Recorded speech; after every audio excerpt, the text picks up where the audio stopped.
Hi everyone, I'm Jack the Rambling Raconteur, and I hope that you're doing well. I want to do a slightly different video. It's about a book, it's about a nonfiction book, so it's not about a classic literary text or something postmodern or even genre fiction. And I do videos on nonfiction. This is a book I read in May and I absolutely loved it. It was a book that I was reading very closely, attentively. I was like rereading passages from it. I was reaching out to read other texts as I was reading this one. But I was very hesitant to make this video because I think the book itself is of a personal nature. It's an explicitly religious book, and I don't want this to seem like a video where I'm proselytizing. It's a book that I wish more folks were reading because for me it stimulated a lot of questions. It elicited the type of reflection that I think is really healthy for any person, regardless of a faith tradition or lack thereof. It's the type of book that really is well written, is conversational in aspects, and really digs deep in a personal text. It's a book by Marcus Borg. It's called Jesus: Uncovering the Life, Teachings, and Relevance of a Religious Revolutionary. It was published in 2006.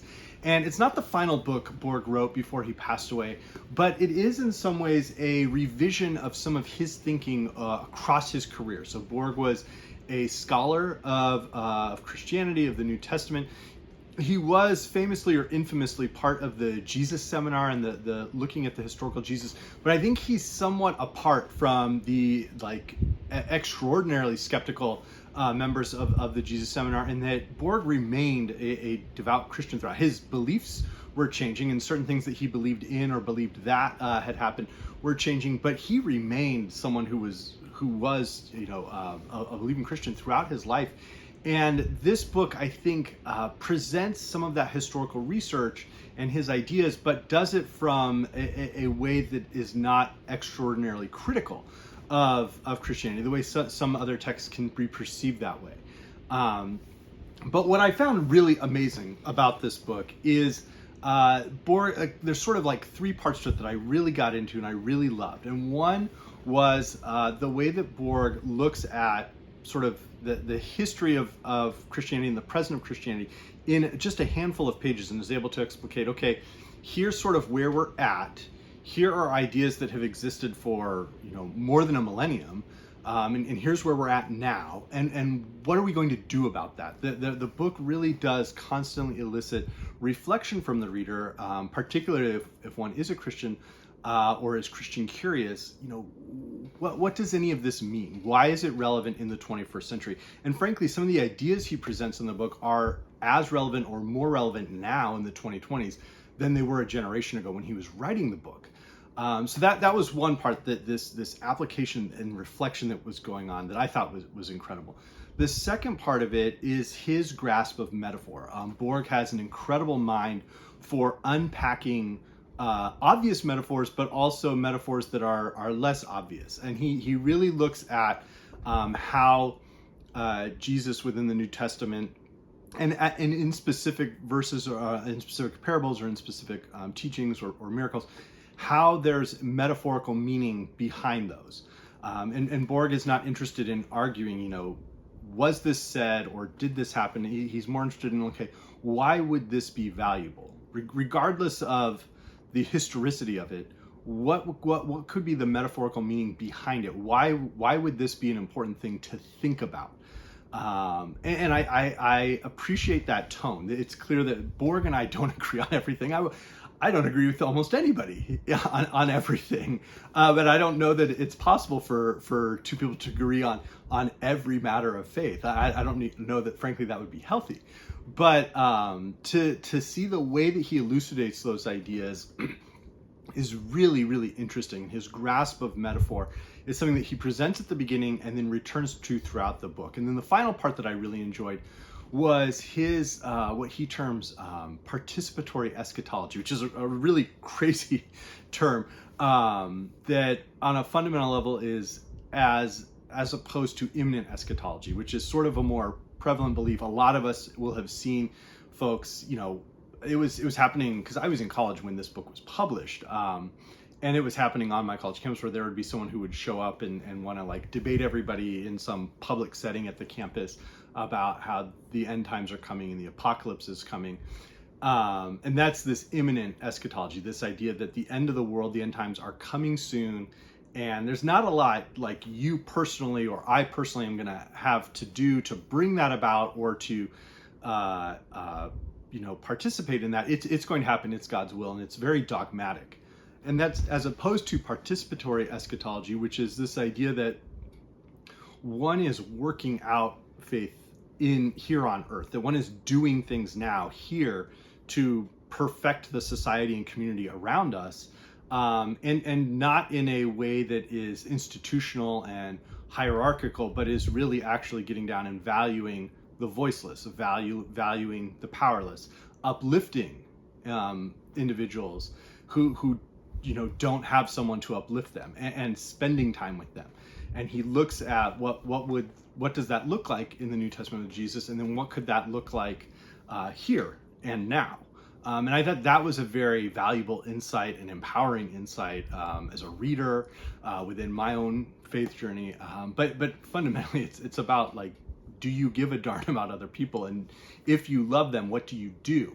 And he refers to it as a way-centered paradigm, this idea that a person is not just believing a set of assertions or claims, and that's what makes one, a follower of Jesus, historical or within an institution or an organized religion, but rather it's way-centered. It's about doing things. It's about emulating attitudes and concern and care, and what that actually looks like. And so I really, this is, as I said, this is a text that I wish more folks were reading, because I think a lot of times there can be a very off-putting sense about faith of any type.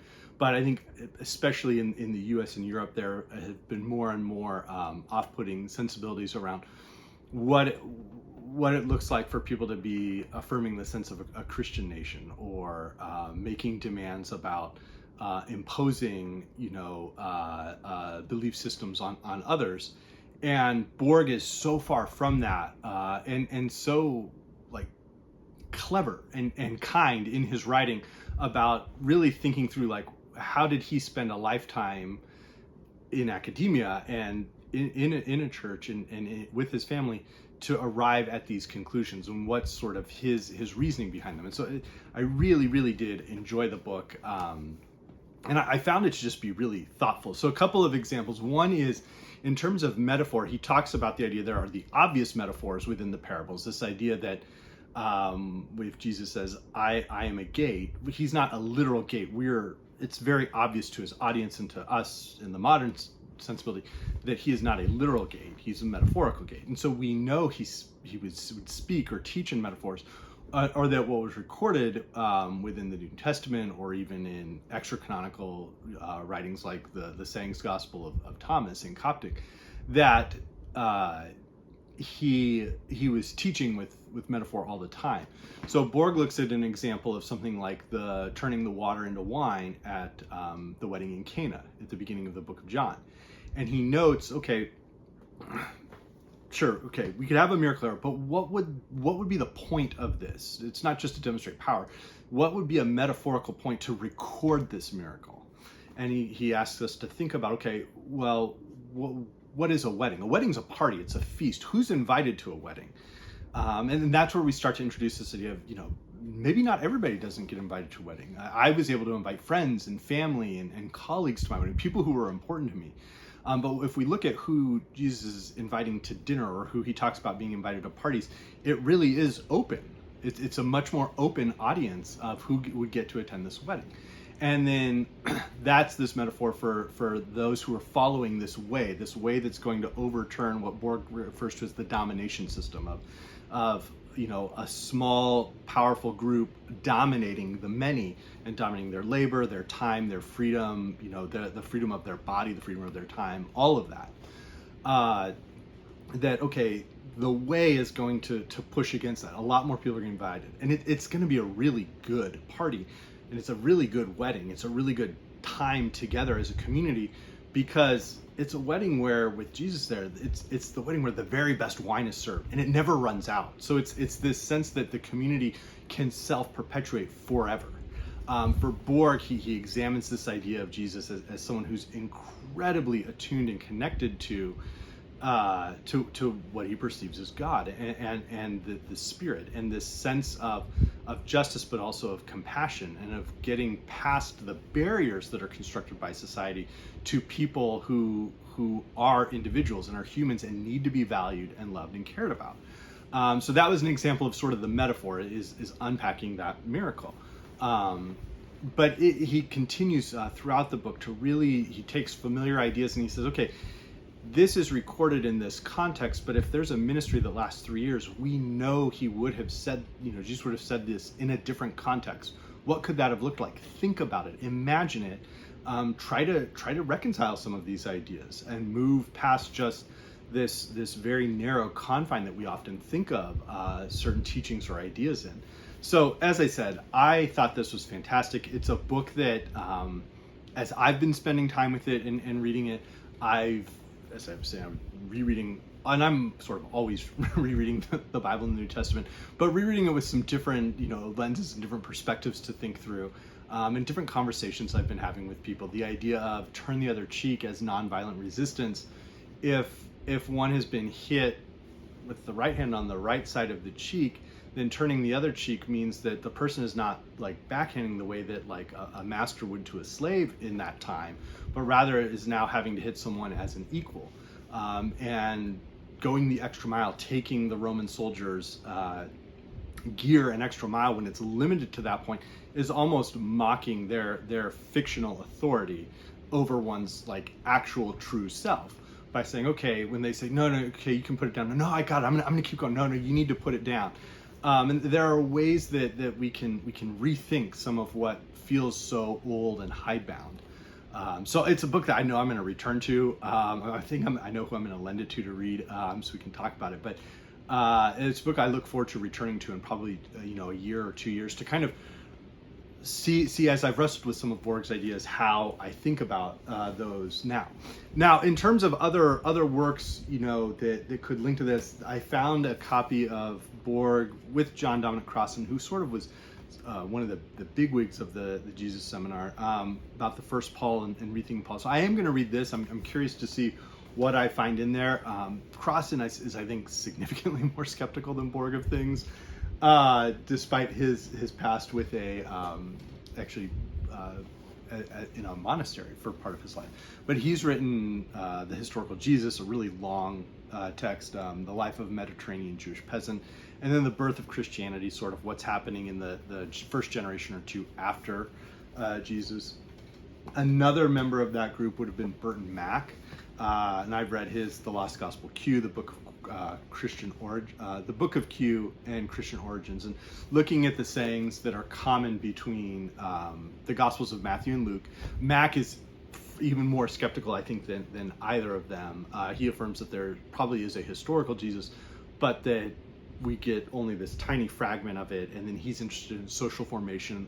What would those communities look like? I think Borg I find far more conversational, far more empowering and affirming of actually taking these teachings and putting them into practice here and now. A much like denser text, one I've not fully finished, but I've slowly been working at, is Diarmid McCullough's Christianity: The First 3,000 Years. This is like 1,000 pages, and this incredibly learned and examines all sorts of developments across 2 millennia, and really getting into what was happening in what are now modern day Iran and Iraq and Afghanistan, and even into like parts of areas that were ruled by the Mongols during the Middle Ages. And that again contrasts with Raymond Brown's Introduction to the New Testament. This is a fantastic book if you've never done like an intense study of the New Testament. This is one of the great texts to go towards.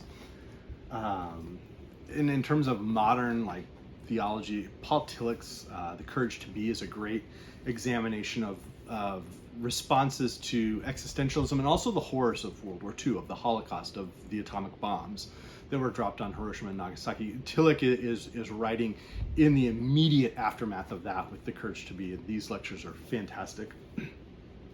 I did a video last year on the Confessions of Augustine. I thought these were really insightful. I'm hoping to do one on Consolation of Philosophy by Boethius, maybe this summer, finish a rereading of it. And then For novels, one could look at Gilead by Marilyn Robinson, and I'll link my videos to these in the description box below. But I think Reverend Ames in here is very close to some of the ideas that Borg gets at in his text. And then something that's far more skeptical would be King Jesus by Robert Graves. This is not nearly as good as I, Claudius, but folks who are really interested in that world, this is a book you might enjoy reading. But again, let me know. As I said, I thought this was a fantastic book. If you've read this or if you've read any of Borg's other books, let me know. I really did enjoy this one. So I hope everyone's doing well. Thank you.